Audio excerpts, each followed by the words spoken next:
My name is Clara Whitmore. I'm 58, a widow living in the quiet town of Ashridge, Vermont. I spent over 2 decades working as the operations manager at a mid-sized legal firm. I raised two wonderful kids on my own, Ben and Sophie. And when I met Nathaniel, it felt like life had finally offered me peace and love in return for all the storms I had weathered. We were married for 6 years. But one Wednesday night, everything changed. The only sound at our dinner table was the clinking of forks against porcelain.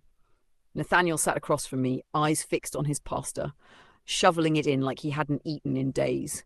His phone buzzed on the table beside him. One message, blinking like a siren in the dim light. I wish I could say I resisted the temptation, but something inside me already knew. Without a word, I leaned over and unlocked his phone. He didn't even notice. The message was short, brutal. Can't wait to feel you again. Meet at our place in an hour, Bianca. My heart thudded against my ribs. Bianca. I'd heard her name before. She was the 27-year-old interior designer Nathaniel's firm had hired for their new downtown office. She always wore red lipstick and walked like the world belonged to her. And apparently my husband. Nate, I whispered. How long has this been going on? His eyes shot up, alarmed.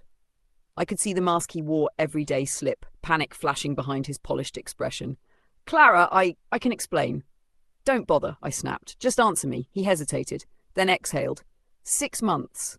6 months. 6 months of lies, of disappearing acts, of me thinking we were just going through a phase while he was building a whole other life behind my back. I stood up without another word, grabbed my purse and walked out into the cold night air. I'm coming back tomorrow, I said before slamming the door behind me, and when I do, you better be gone. I barely slept that night at the Whispering Pines Inn. I cried until the ache in my chest turned numb. But by morning, grief gave way to clarity. I needed answers. I called Darla, a friend of mine who'd gone through a similar betrayal. She referred me to a private investigator named Eli. Within 24 hours, Eli delivered what no spouse ever wants to see. Emails, hotel receipts, photos. Bianca wasn't the only one. There were four women, over a year. One of them, a server from his favourite whiskey bar. Another, his old college friend he swore was like a sister. And Bianca, she was the queen bee. I clenched the file in my fists, my skin buzzing with fury. I want to know everything about her, I told Eli. Bianca lived in a posh apartment in downtown Burlington. Eli got me the access code. One afternoon, I found myself standing in front of her door, heart racing. The door was unlocked. I pushed it open. Is that you, Nate? A honeyed voice called. She walked out barefoot, wrapped in a silk robe. But when she saw me, oh, it's you. You're the woman who destroyed my marriage. She didn't even flinch. Well, if it isn't Mrs. Whitmore, she smirked. Took you long enough. The audacity, the smugness, the sheer venom behind her lips. I slapped her. The sound echoed through her pristine apartment like a gunshot. You're going to regret that, she hissed. No, I said coldly. You are. Nate's broke. He spent our savings trying to impress a gold-digging opportunist. Her smile wavered. Good. But I wasn't done. Back home, I dropped the entire file of evidence onto the living room floor. Nathaniel went pale. You stole money from our joint accounts, I spat, to pay for dinners, hotel rooms, gifts, apartments, for them. He went from sheepish to furious. You're the one who made our marriage miserable, Clara, he roared. Can you blame me for trying to find some happiness? Is that what you call it? Happiness? With a woman who's been seeing a 60-year-old real estate tycoon on the side? He blinked. What? I leaned in. She's not with you for love, Nathaniel. She's with you for your wallet.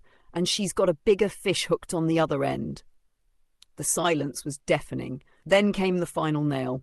I want a divorce, he said, and I've already contacted a lawyer. Perfect, I replied, because I've already hired the best. Enter Delilah Kane, the sharpest divorce attorney in Vermont. With the evidence I had, financial fraud, infidelity, hidden accounts, we built a scorched earth case. Nathaniel's bank accounts were frozen. Every dollar he tried to hide was clawed back into the light. But the real prize? Bianca. Turns out she wasn't just cheating with Nate. She was also on the arm of Charles Lyndon, a married mogul with a reputation for discretion and a wife with a sharp temper. We leaked the receipts, photos, texts, surveillance, all of it. And we made sure Mrs. Lyndon got it first. Our grand reveal happened at the Ashridge charity ball, the same event where Nate once paraded Bianca around like a trophy. Only this time, the trophy was about to be smashed. The scandal broke mid-gala. Gasps rippled through the glittering ballroom as whispers swirled like wildfire. Then came the explosion. Mrs. Linden stormed in, grabbed Bianca by the hair and exposed everything, literally and figuratively, right there under the chandeliers. Nathaniel stood frozen, watching his precious Bianca flee the ballroom in disgrace.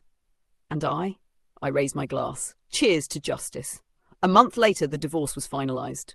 Nathaniel tried to crawl back, offering apologies, tears, promises. "I don't want your money, Nate," I told him. "I want your absence." He signed the papers and walked out of my life for good. 6 months later, I hosted my own gala, this time for the Whitmore Foundation, a non-profit supporting women betrayed by infidelity. I stood beneath the same chandeliers, addressing a crowd not with anger, but with purpose.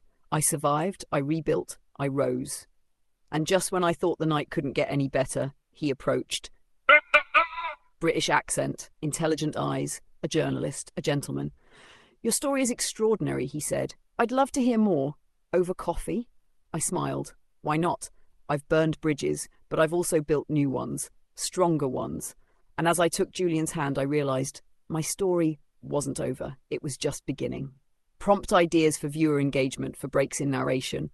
Can you believe she slapped the mistress across the face? Would you have done the same? Comment below, should she have forgiven him after all that? What would you have done if you found a text like that on your partner's phone? Is revenge ever truly satisfying or just bittersweet? Let's talk about it.